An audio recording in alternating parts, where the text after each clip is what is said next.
우리 솔로몬에 대해서 같이 말씀을 살펴보는데, 우리 지난주 살펴본 거는 솔로몬이 외형적인 공사, 성전 건축의 외형적인 공사를 끝나고 하나님께서 마치 작전 타임과 같이 잠깐 스톱을 하시고 그에게 하나님의 법도 율례 계명을 지켜서 그대로 행하라고 명령하셨습니다.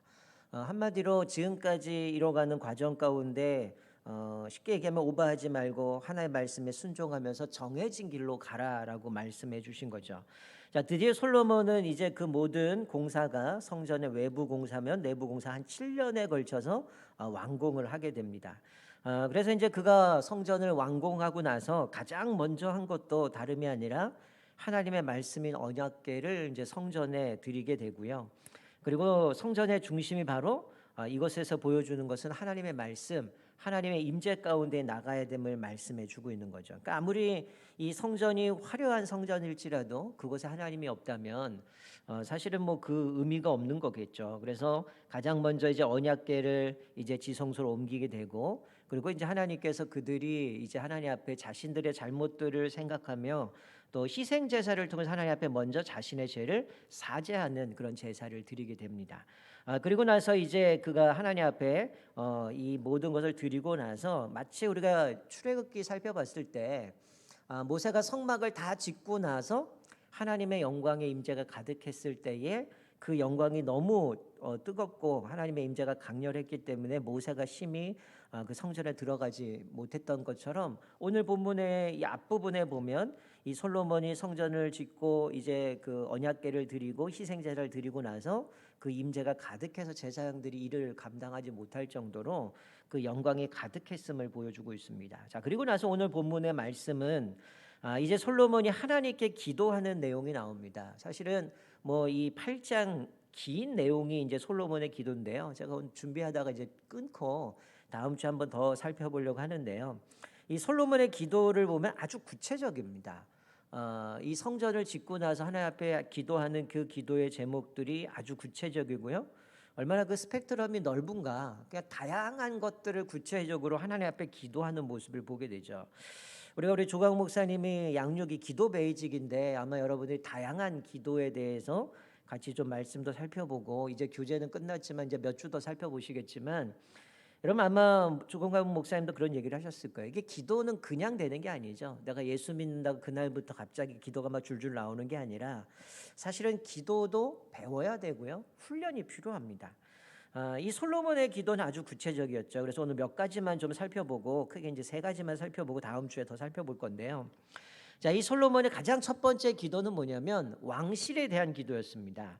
22절부터 오늘 26절까지 읽은 말씀을 보면 첫 번째 다윗이 하나님 앞에 솔로몬이 기도하는 내용은 뭐냐면 자기 아버지 다윗에게 하나님이 약속하셨던 그 언약을 여전히 기억하고 있죠. 그 언약을 기억한 대로 하나님, 우리 아버지 다윗에게 하셨던 그 언약 그대로 이루어지게 해주십시오. 그 은혜를, 약속대로 은혜를 베풀어 달라고 기도하는 내용입니다.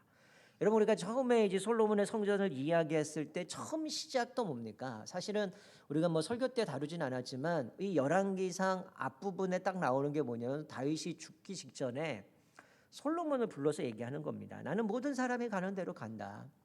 근데 너는 힘써 대장부가 되고 내가 모세가 나에게 우리에게 주셨던 그 하나님의 말씀, 앞에서 우리 하프타임 얘기했던 것처럼 법도와 율례와 규례를 네가 지키면 하나님께서 우리 가문의 왕위가 끊어지지 않을 것이다 라는 유언 같은 이야기를 하셨는데, 그리고 나서 이 솔로몬은 아버지가 못 이루었던 성전에 대한 것이 자기 때 이루어야 된다라는 하나님의 말씀을 늘 기억했다는 거예요. 그래서 우리가 중간에 살펴봤던 것처럼 히람을 만났을 때에, 사신이 왔을 때 가장 먼저 한 게 뭡니까? 사신을 보내서 우리 아버지 때 하나님께서 이렇게 약속을 하셨고 아버지는 그것을 다 준비했지만 바로 나 때 이 성전을 짓게 한다라고 얘기했는데, 나 성전 지을 수 있도록 당신이 목재도 좀 보내고 또 일꾼도 좀 보내줘서 이 성전을 짓게 해달라라고 하면서 레바논에 있는 나무들이나 이런 것들을 요구했던 모습을 보게 되죠. 그리고 외부 성전을 짓고 나서 다시 하나님이 다시 한번 말씀한 것도 법도와 율례와 규례를 지켜 행하면 하나님께서 이 모든 것을 그대로 이루어 주시겠다. 계속 언약대로 말씀대로 진행하게 하시는 거죠. 그리고 나서 이제 완공이 됐습니다. 그리고 가장 먼저 하나님 앞에 드리는 기도가 뭐냐? 하나님, 우리 아버지랑 약속한 거 있잖아요. 그 언약 맺은 거 있잖아요. 그거 은혜 가운데에 그대로 나에게 이뤄달라라고 얘기를 하는 거죠. 그 말씀이 뭐였습니까? 네가 하나님의 말씀을 떠나지 않으면, 네가 순종하면 내 가문에서 왕위가 끊어지지 않을 것이다. 소위 다윗 언약이거든요. 그러니까 이 다윗과 맺었던 언약을 솔로몬이 기억하고 또 그 성전을 짓겠다라는 걸 기억하고 이제 성전을 지으면서 하나님 말씀을 기억하고 왕궁이 끝나고 나서도 하나님과 아버지와 맺었던 그 언약을 기억하면서 첫 번째 기도가 아버지께 약속한 대로 은혜를 베풀어 달라는 거죠. 여러분 이거는 아무나 당당하게 요구할 수 없잖아요. 이 솔로몬이 뭐 아직까지는 어떻습니까? 하나님 말씀에 언약에 붙들려서 시작했고 언약에 붙들려서 말씀에 순종했고 그 아버지의 말씀에 순종하는 대로 외부 공사하고 또 하나님 말씀한 대로 순종하고 내부 공사가 끝납니다. 그리고 언약궤를 성전에 옮기고 그리고 제사를 드리고 하나님 앞에 기도하는데 첫 번째 기도는 하나님 이 성전 하나님이 짓도록 하셨는데 언약대로 그대로 은혜를 베풀어달라라고 기도하고 있는 모습이라는 거죠. 사랑하는 성도 여러분, 여러분들도 이런 믿음의 삶으로 이어져 갔으면 좋겠어요. 하나님께서 우리에게 말씀을 통해서 얼마나 우리에게 많은 언약들을 맺으시고 우리에게 이야기를 하십니까? 이 솔로몬은 처음에 이 성전을 짓기 시작한 것도 그리고 아버지 앞에 유언을 들은 것도 지금 모든 과정 가운데 철저하게 어디에 중심이 있습니까? 하나님 말씀이었다는 거죠. 그러니까 여전히 언약에 붙잡고 말씀에 사로잡혀 있었기 때문에 그가 가장 먼저 하나님 앞에 기도할 수 있었던 건 하나님 그 언약, 우리 아버지와 맺었던 그리고 우리 조상들에게 말씀하셨던 이 땅까지 오게 하셨고 이제 그 성전에 하나님의 이름이 거기 있다라고 했는데 그 성전 졌는데 하나님 이 언약 그대로 하나님 순종하고 달려왔으니 하나님 우리에게 그 은혜를 베풀어 주십시오라고 기도하고 있는 모습을 보게 되어집니다. 하나님이 우리가 그렇게 살 때 하나님은 확실하게 우리의 삶을 책임져 주신다라는 거예요. 하나님은 그 약속을 지키시고 은혜를 베푸십니다. 어떤 사람에 베풀어 주세요? 이렇게 솔로몬처럼 하나님의 말씀에 순종하는 사람들, 그 말씀 붙들고 살아가는 사람들에게 그 은혜를 베풀어 주신다는 거죠. 여러분은 어떻습니까? 하나님의 말씀에 순종하고 살아갑니까? 그로 인해서 나에게 약속하셨던 그 약속들이 그대로 그 하나님의 약속을 지키셨던 것, 실실하게 인도해 가셨던 것들을 누리고 살아갑니까? 우리는 그렇게 질문할 수 있어요. 하나님 왜 은혜를 안 베풀어 주십니까? 우리가 종종 그렇게 얘기를 하죠. 하나님 왜 나 안 돌보십니까? 라고 얘기하지만 내가 그렇게 하기 전에 먼저 나를 돌아봐야 된다는 거죠. 내가 과연 하나님의 말씀에 순종하는가? 하나님의 말씀에 순종하고 따라가고 있는가? 하나님은 그런 사람들에게 사실은 창세기부터 계속 얘기한 게 뭐예요?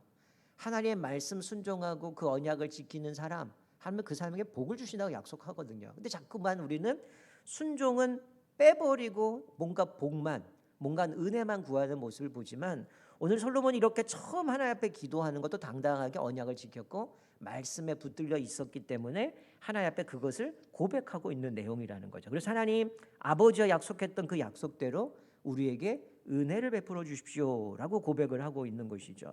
그리고 나서 이 솔로몬은 어떤 모습을 또 발견하게 되냐면 순종했기 때문에 하나님 앞에 이런 요구를 하는데 순종하고 나서도 자랑을 하지 않아요.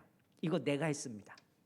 내가 이 아름다운 성전을 내가 했습니다. 이런 얘기를 하지 않습니다. 이런 보통 우리가 어때요? 어떤 일을 감당하면서 하고 나서 자꾸 착각하잖아요. 아, 내가 이렇게 했는데 나를 안 알아준다고, 몰라준다고, 사람들이 인정해주지 않는다고 잘 삐지고 살아가잖아요. 근데 이 솔로몬은 이 7년 동안 성전을 짓고 나서 그가 고백하는 것은 이거 내가 하지 않았다는 거예요. 자, 24절 한번 볼까요? 24절에 이렇게 얘기합니다. 주께서 주의 종 내 아버지 다윗에게 하신 말씀을 지키사. 뭐라고 얘기해요? 주께서 주의 종 내 아버지 다윗에게 하신 말씀을 지키사. 하나님께서 아버지한테 약속하셨던 너는 피를 많이 흘렸으니까 넌 전쟁에서 피를 많이 흘렸기 때문에 넌 성전 못 져. 그러나 네 아들을 통해 성전을 짓겠다라고 말씀하셨는데 뭐라고 말씀해? 주의 입으로 말씀하신 것을 손으로 이루심이 오늘과 같으니이다. 7년 동안 공사했어요. 자기가 히람을 만나고 거기서 사신 보내고 필요한 거 달라고 하고 어떻게 보면 무역을 해가면서 나는 당신에게 1년 동안 먹을 거 줄 거고 당신은 이 성전을 지을 수 있는 거 나한테 주십시오라고 어떤 무역을 통해서 재료들을 만들고 백성들을 통해 일을 감당했는데 그가 고백하는 것은 내가 한 게 아니라 뭐예요? 하나님이 다윗과 언약을 맺었던 그 말씀을 지키셨다. 주의 입으로 말씀하신 것을 손으로 이루심이 오늘과 같으니이다. 나는 한 거 없습니다. 하나님이 이거 행하셨고요. 하나님이 약속하신 대로 하나님이 말씀을 지키신 거고 하나님이 일을 하신 것이지 내가 한 게 없습니다라고 고백하고 있는 거죠. 그러니까 사실은 솔로몬이 이런 일을 하고 나서 자기를 자랑할 법도 한데 그런 얘기가 없어요. 하나님이 약속을 지키셨고 하나님의 손으로 이것을 행하셨습니다라고 고백하고 있는 거죠. 여러분은 종종 그렇진 않습니까? 어떤 일을 잘 처리하고 나서 마치 내가 이룬 것처럼 의시되거나 자랑할 때가 얼마나 많습니까? 하나님이 행하신 거잖아요. 우리를 부르신 분도 하나님, 나를 사용하신 분도 하나님, 이 일을 통해서 열매 맺게 하신 분도 하나님이시라는 거죠. 사랑하는 성도 여러분, 모든 영광과 기쁨을 하나님께만 돌리고 계십니까? 우리는 늘 하나님 앞에서 여러 가지 일들을 감당하지만 제일 위험한 게 목사잖아요. 목사가 앞에서 뭔가 일을 하고 잘 되면 목사 탓이 목사가 한 거고, 이게 얼마나 교만한 겁니까? 근데 솔로몬은 자기가 한 게 없어요. 하나님이 약속한 대로 그 말씀을 지키신 것도 하나님이신 거고, 그의 입으로 말씀하신 걸 손으로 이루심도 하나님이다라면서 이거는 하나님이 행하셨다라고 고백하고 있는 것이죠. 여러분, 우리가 이 그 중심에는 이 솔로몬에게는 한 가지가 있습니다. 이 모든 건 다 하나님의 뜻대로 되어지는 것이라는 거죠. 그래서 우리가 주기도문에 있는 것처럼 주님의 뜻이 하늘에 이루어진 것 같이 하나님의 뜻이 이루어지달라고 기도하는 모습을 보여주는 것처럼 이 솔로몬은 그런 기도를 하는 거죠. 내 뜻보다는 하나님의 뜻이 온전히 이루어지려 합니다. 하나님 지금 이것은 내 뜻이 아니라 하나님의 뜻대로 하나님의 다윗에게 약속하셨던 그 말씀을 이루셨고 하나님의 입으로 나오신 말씀하신 것을 손으로 이루셨습니다 하면 이것이 하나님의 뜻 가운데 이루어졌다라는 고백을 하고 있는 거죠. 그러니까 내 뜻보다는 무엇이 하나님의 뜻인가? 무엇이 하나님이 원하시는 것인가? 그것들로 나갔던 모습을 보게 됩니다. 우리 사랑하는 성도 여러분, 우리가 살면서 또 우리가 늘 금요 기도회 때마다 여러 가지 기도를 하겠지만 우리의 기도의 중심은 무엇보다 하나님의 뜻을 이루는 겁니다. 내 뜻과 내 의지가 아니라 하나님의 뜻을 이루어지기를 기도하는 성도들 되시길 주님의 이름으로 축원드립니다. 자, 두 번째, 우리가 읽진 않았지만 27절부터 30절까지 말씀을 보면 자, 솔로몬이 또 한 번 기도하는 내용은 뭐냐면 왕과 백성을 위한 기도입니다. 그러니까 뭐냐면 자, 27절부터 30절까지 말씀을 보면 이렇게 얘기를 해요. 하나님이 참으로 땅에 거하시리까 하늘과 하늘들의 하늘이라도 주를 용납하지 못하겠거든 하물며 내가 건축한 이 성전 오리까. 자, 무슨 얘기예요? 하나님이 이 성전을 지어 주셨는데 하나님은 어떤 분입니까? 너무 크신 분이라는 거야. 너무 크신 분을 하늘로도 땅으로도 하나님을 담지 못하는데 하물며 이 성전입니까? 즉 솔로몬 이런 얘기를 해요. 자기가 볼 때는 인간적으로 볼 때는 얼마나 이게 뭐 지난주 말씀드렸지만 그렇게 큰 평수는 아니지만 그래도 나름대로 하나님이 주신 말씀을 따라 역대하를 보면 그대로 만들었고요. 이게 하나님의 뜻대로 만들어졌기 때문에 그 안에도 얼마나 많은 가치들을 가지고 만들었습니까? 그런데 자랑하는 게 없어요. 그리고 이것은 하나님 앞에 하나님과 비할 때는 정말 초보합니다. 정말 미미한 것에 불과합니다. 그런데 어떻게 내가 하나님을 이곳에 모실 수 있겠습니까? 그런 고백하면서 뭐라고 얘기해요? 그럼에도 불구하고 하나님 이 성전에 주님 임재하여 주십시오. 하나님 이곳 함께하여 주셔서 우리가 하나님 앞에 기도할 때 하나님께서 백성들을 긍휼히 여겨주셔서 우리의 기도를 들어주십시오. 이런 고백을 하고 있는 거죠. 우리 29절 말씀에 보면 이런 얘기를 하잖아요. 내 이름이 거기 있으리라 하신 것. 하나님의 이름이 거기 있으리라 한 것. 즉 하나님의 임재 가운데 계신 그곳에 29절 이렇게 주의 눈이 주야로 보시오며 주의 종이 이곳을 향하여 비는 기도를 들으시옵소서. 자, 주의 눈이 주야로 보시오며 이게 무슨 얘기입니까? 임재 달라는 거예요. 하나님이 항상 우리를 지켜보시고 우리가 어디에 하나님을 가둬두실 수 있는 그런 분은 아니지만 주의 눈이 주야로 보시면서 항상 임재해 달라는 거예요. 우리가 어떻게 살아가는지 우리 백성을 살펴주고 돌살펴주시고 하나님 앞에 우리가 모시기에는 보잘것없는 성전이지만 하나님 이곳에 항상 거하셔서 우리에게 긍휼을 베풀어 주시고 심지어 더 나아가서 우리와 왕과 백성들이 하나님 앞에 범죄했다라면 우리들이 하나님 앞에 회개하고 돌이킬 때 성전을 향해 기도할 때 하나님 우리를 용서해 주시고 듣고 응답해 달라라고 기도하고 있는 겁니다. 그러니까 성전을 짓고 이곳은 하나님의 이름이 계시는 곳. 하나님이 항상 임재하여 주시고 우리들에게 은혜를 베풀어 주실 뿐만이 아니라 혹여나 우리가 잘못을 하고 죄를 졌을지라도 주님 앞에 돌이키고 회개한다면 성전을 향해서 기도한다면 하나님 우리를 불쌍히 여겨 주시고 용서해달라고 얘기를 하는 겁니다. 자, 첫 번째는 우리가 기도라는 건 하나님의 뜻대로 구하는 것, 하나님의 뜻을 위해서 기도하는 것이었다면, 두 번째 기도는 뭐냐면 여기서 깨닫는 거는 하나님 앞에 자신의 무력함을 발견하는 거예요. 지금 솔로몬은 정말 아버지는 할 수 없었던 그 힘들고 어려운 일들을 자기가 그 7년 동안 했습니다. 근데 자기가 한 건 없고 하나님이 행하셨다고 얘기를 하고요. 그리고 하나님 정말 이 초라한 것을 주님 모시기 어려운데 하나님 항상 임재해 주시고 우리가 혹시 범죄한다면, 죄를 지었다면 우리를 용서해 주십시오. 이건 나의 무력함을 고백하는 겁니다. 하나님, 우리는 이렇게 죄성이 있는 사람들입니다. 여러분, 가장 좋은 건 뭘까요? 죄를 안 지면 되잖아요. 근데 우리는 죄를 안 질 수 없어요. 그건 불가능합니다. 왜? 우리 안에 여전히 죄성이 있어요. 우리가 성화의 과정을 통해서 계속 성장하고 그리스도의 장성할 분량까지 자라가야 되지만 우리는 완전히 변화되지 않았기 때문에, 목사도 마찬가지로 이 세상의 모든 존재하는 사람들은 죄를 질 수밖에 없어요. 그런데 오늘 솔로몬이 기도하는 건 뭡니까? 사실은 뭐예요? 우리 안에 죄성이 있기 때문에 지금 하나님, 우리가 회개하고 돌이키면 우리를 들으시고 용서해 주십시오라고 하는 거는, 사실 어떤 분은 그렇게 생각합니다. 하나님 앞에 회개하는 거는 창피한 일이라고 생각하는 거예요. 여러분, 창피한 게 아니에요. 당연한 거예요. 우리는 하나님 앞에 죄를 지으면 회개해야 되는 거죠. 심각한 게 뭡니까? 죄 짓고 회개하지 않는 사람이 문제가 되는 거죠.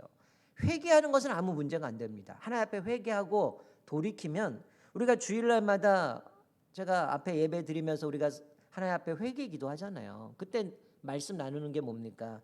요한일서 1장 9절, 만일 우리가 우리 죄를 자백하면 그는 미쁘고 신실하신 하나님이기 때문에 그는 미쁘시고 의로우사 우리 죄를 사하시며 모든 불에서 우리를 깨끗게 하실 분, 그분이기 때문에 우리가 죄를 지면 어떻게 해요? 하나님 앞에 회개하는 겁니다.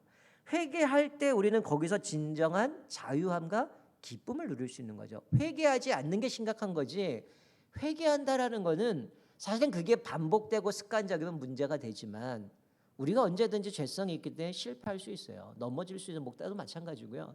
그때마다 하나님 앞에 회개하고 돌이키는 건, 그것이 진정한 자유함을 얻게 된다는 거예요. 이 솔로몬의 기도, 하나님 항상 임재해 주시고, 우리가 범죄하거나 잘못을 했거나 죄를 저었을 때 성전을 향해 기도하면 하나님 우리의 기도를 들으시고 우리를 용서해 주십시오라고 기도하는 모습 가운데 우리가 발견할 수 있는 거, 우리의 죄성들을 기억하면서 우리의 연약함, 무력함을 인정하는 거죠. 그래서 칼빈은 그 칼빈의 5대 교리 얘기하면 인간의 전적 부패라고 얘기합니다. 우리는 완전히 부패하고 그것으로 인해 우리가 아무것도 할 수 없다는 거예요. 그래서 하나님의 은혜가 필요하다라고 얘기를 하는 거죠. 자, 마지막 세 번째 31절 32절에 보면 또 하나의 특별한 기도는 뭐냐면 하나님 앞에 맡기는 기도를 하라는 거예요. 여기서 얘기하는 맹세와 관련되는 건데요. 이거는 뭐냐면 뭔가 이 백성들 안에 문제가 생겼어요. 백성들 간에 문제가 생겼는데 이 문제의 혐의를 밝히기 어려운 상황이 있다는 거죠. 본 사람이 없는 거죠. 마치 이런 거죠. 출애굽기 22장 10절 11절 말씀 보면 이런 얘기입니다. 어떤 이웃이 나에게 양이나 낙이나 또 아니면은 어떤 짐승을 맡기거나 의복을 맡겼는데 이게 문제가 생겼어요. 도둑을 맞거나 문제 생깁니다. 그런데 주인이 찾아오는 거죠. 도대체 이거 어떻게 된 거냐? 네가 가져간 거 아니냐? 네가 이거 죽인 거 아니냐라고 할 때, 아니다, 나는 잘못한 거 없다, 나는 하나님 앞에 떳떳하다, 난 이거에 대해서 아무것도 내가 행한 게 없다 라고 하나님 앞에 맹세하면 뭐라고 얘기하냐면 믿어주라는 거야.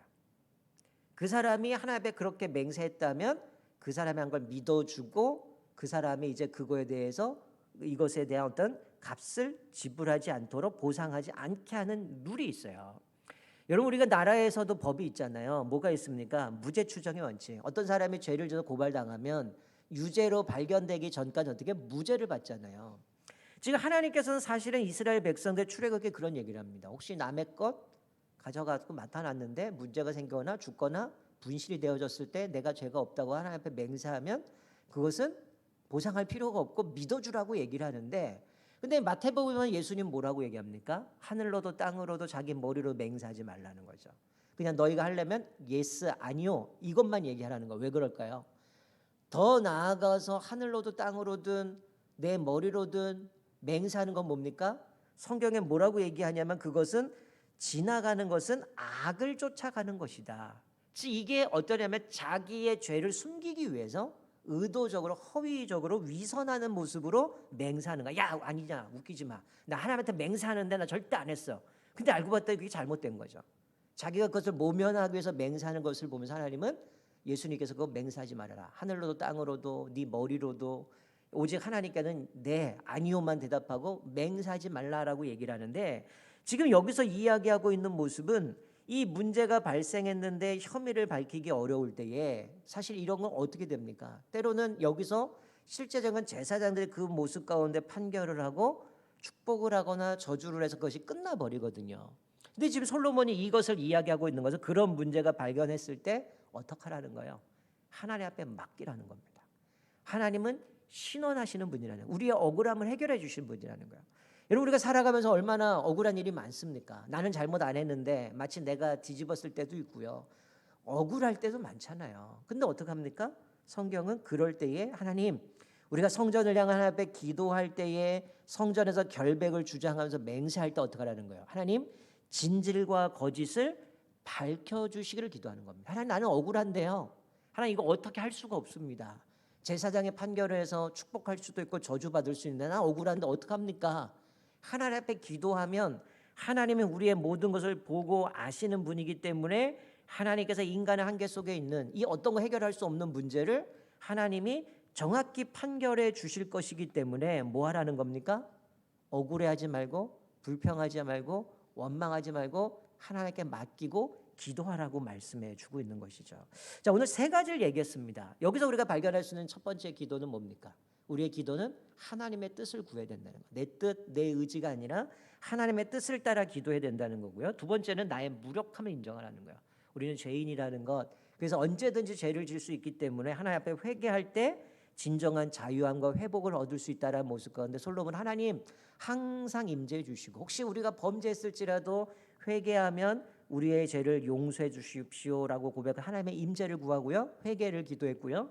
세 번째는 억울한 일이 있을 때 뭐 하라는 거예요? 하나님은 신원하시는 분. 그러니까 그것을 우리가 원수를 갚으려고 하지도 말고 하나님 앞에 맡기면서 기도하라라고 말씀해 주고 있습니다. 우리가 오늘 이 본문의 말씀을 통해서 우리가 깨닫는 게 뭡니까? 우리 인생의 모든 것은 하나님의 뜻대로 이루어진다는 거죠. 우리가 뭐 제자훈련 때 나누는 표현대로 한다면 우리 삶의 모든 건 하나님의 주권 안에 달려 있습니다. 하나님의 계획 가운데, 하나님의 섭리 가운데 모든 걸 따라간다는 거죠. 우리가 그 모든 삶에 있어서 우리가 기억해야 될 것은 결국은 하나님의 뜻 가운데 이루어져 가는 분이기 때문에 우리가 기도할 때 하나님의 뜻을 위해서 살아가야 되고, 기도할 때도 하나님의 뜻을 위해서 기도해야 될 뿐만이 아니라 또 하나는 우리의 성화의 과정에 있기 때문에 우리의 전적인 부패함, 우리의 무기력함을 고백하면서 하나님 앞에 범죄했을 때는 하나님 앞에 엎드리라는 거예요. 회개하라는 거예요. 거기서부터 우리는 진정한 자유함과 회복의 역사가 있다는 거죠. 그리고 더 나아가서 억울하고 답답한 일이 있더라도 우리의 깊은 마음을 감찰하시고 또 우리 모든 것을 보시는 그 하나님께서 우리를 낙심케 하시고 우리 안에 있는 모든 문제를 해결해 주실 것이기 때문에, 우리를 신원해 주시는 분이기 때문에 그분께만 기도하며 나아가라고 말씀해 주고 있습니다. 자, 오늘 이 세 가지의 기도의 원리를 보면, 여러분 오늘 이제 돌아오는 주일을 보면 여러분들은 참 큰 특권인데요. 지금 여러분들 이미 이게 세팅이 된 것들을 보고 계시는데, 여러분 우리가 추수감사절을 맞이하면서 왜 우리가 감사를 못할까요? 제가 주일날 뭐 낮에도 얘기하고 오후 예배도 같이 말씀을 나누겠지만 오늘 이 기도의 세 가지 원리를 보면 여러분 우리가 이 세 가지만 분명한 믿음의 고백과 분명한 원리를 갖고 살아간다면 우리는 감사할 수밖에 없어요. 왜요? 우리가 원망하고 불평하고 하나님 왜 이래요? 왜 그럴까요? 내 뜻을 고집하기 때문이에요. 근데 하나님의 뜻을 구하면 어떨까요? 빌립보에서 나오는 것처럼 아무것도 염려하지 말고 다만 감사함으로 기도하는 걸 너희 구할 거 하나님께 가래라. 왜 우리가 감사해야 될까요? 결국 이 기도는 하나님의 뜻 가운데 이루어져 가는 거기 때문에 내 의지대로 내 원하는 것을 관철시키려고 하면 왜 안 들어줬습니까? 하나님 왜 지금 안 해줍니까? 떼쓸 수밖에 없어요. 하나님의 뜻을 구하게 되면 어떡할까요? 인정할 수밖에 없고 순종할 수밖에 없다는 거예요. 그러면 그 결과가 어떻든 간에 하나님의 선하신 길로 인도하시기 때문에 감사할 수밖에 없는 거죠.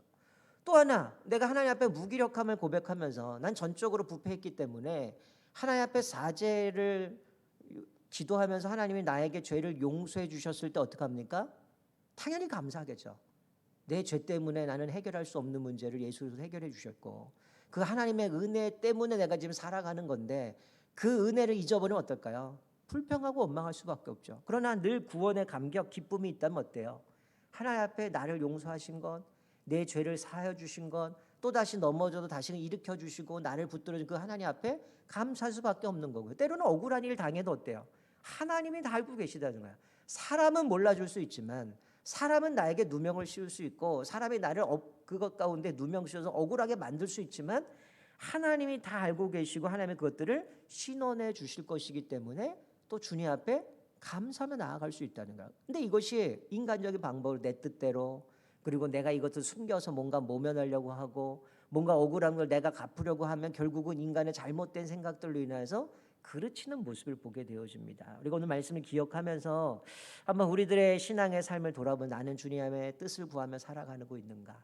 또 내가 주님 앞에 날마다 하나님의 임재를 구하며 혹시는 넘어질지라도 하나님 앞에 내 죄를 사하시고 나에게 다시금 은혜를 베풀라는 그 나의 그 연약함들을 고백하며 하나님 앞에 은혜를 구하며 살아가는가? 또 억울함이 있을 때 또 주님 앞에 기도하면서 그 주님의 인도하심을 받으며 또 낙심하지 않고 좌절하지 않고 내가 그 원수를 갚으려고 하는 것이 아니라 늘 모든 것은 결국 하나님의 뜻 가운데 선한 길로 인도하신다는 것 가운데에 또 믿음으로 나아가고 있는가, 우리들의 모습을 돌아보셨으면 좋겠습니다. 그래서 이제 또 주일날 또 추수감사절을 맞이하면서 또 우리 칸타타도 하고 또 하나님 앞에 온갖 또 감사의 고백들을 하겠지만, 다시 한번 우리 신앙의 모습을 돌아보면서 특별히 오늘 솔로몬의 이 기도가 우리 삶의 기도 제목이 되게 하셔서 늘 하나님 앞에 그 하나님의 뜻을 구하고 또 하나님의 임재와 또 하나님 앞에서 내 모든 죄를 용서해 주시는 그 사죄의 은혜를 구하며, 무엇보다 억울함 앞에서도 낙심하는 것이 아니라 하나님의 신원하시는 그 은혜를 기억하면서 날마다 주님 앞에 감사하며 믿음으로 살아가는 저와 여러분 되시기를 주님의 이름으로 축원드립니다. 아멘.